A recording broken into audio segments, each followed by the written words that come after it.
পেয়েছিল। এখন ইডি আজকে সকালে বাড়িতে গিয়েছিল, উনি পাঁচিল টপকে পালানোর চেষ্টা করেছিলেন, মোবাইলে ফেলে দিয়েছিল। পাঁচিলের হাইট উঁচু হওয়ার কারণে হয়তো উনি টপকাতে পারেননি, ওনাকে ধরেছে, গ্রেফতার করেছে।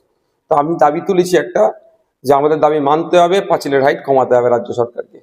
তাছাড়া এগুলো কষ্ট পাচ্ছে, কারণ দুর্নীতির টাকায় তো খেয়ে শরীর স্বাস্থ্য ভালো বানিয়ে ফেলেছে, টপকে পালাতে পারছে না, বারবার অকৃতকার্য হয়ে যাচ্ছে টপকানোর ক্ষেত্রে। তো এখন ব্যাপারটা হচ্ছে, হঠাৎ এত তৎপর হয়ে উঠছে কেন ইডি বা কেন্দ্রীয় এজেন্সি? আমাদের একটা সন্দেহ হচ্ছে, নতুন করে বিজেমূলের বাইনারি তৈরি হচ্ছে না তো?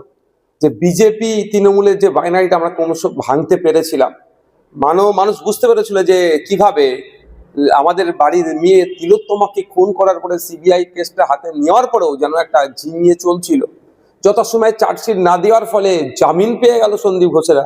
এই সমস্ত বিষয়গুলো আমাদেরকে ভাবছিল। তো নতুন করে জীবন কৃষ্ণ সাহেবকে ধরাতে একদিকে যেমন পজিটিভ দিক, যারা দুর্নীতি করেছে দ্রুত ধরুক, সাথে সাথে আমাদের একটা, কারণ গোলপুরা গরু শিগুদুরে মেঘ দেখলে তো একটু আতঙ্কিত হয়। তো আবার নতুন করে বাইনারি তৈরির চেষ্টা হচ্ছে না তো?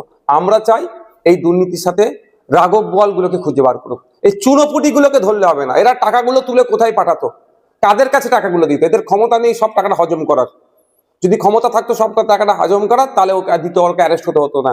কিন্তু যারা হজম করে নিল, যাদের কাছে এরা টাকাটা তুলে পাঠাতো, অর্থাৎ দুর্নীতি করতো, দুর্নীতির টাকাটা পাঠাতো, তাদেরকে খুঁজে বার করা। সেই রাঘব বোয়াল গুলোকে ধরা হোক, ধরে তাদেরকে জেলের মধ্যে রাখা হোক। শিক্ষা একটা পুরো প্রজন্মকে শেষ করে দিয়েছে দুর্নীতির কারণে। আজকে উচ্চশিক্ষায় শিক্ষিত হতে মানুষের অনীহা।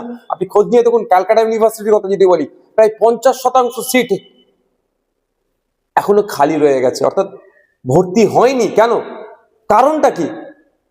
উচ্চশিক্ষায় শিক্ষিত হওয়ার যে প্রতি অনীহা। কারণ চাকরি নেই, চাকরি হলে আবার দুর্নীতি হবে। এটা বন্ধ হওয়া দরকার।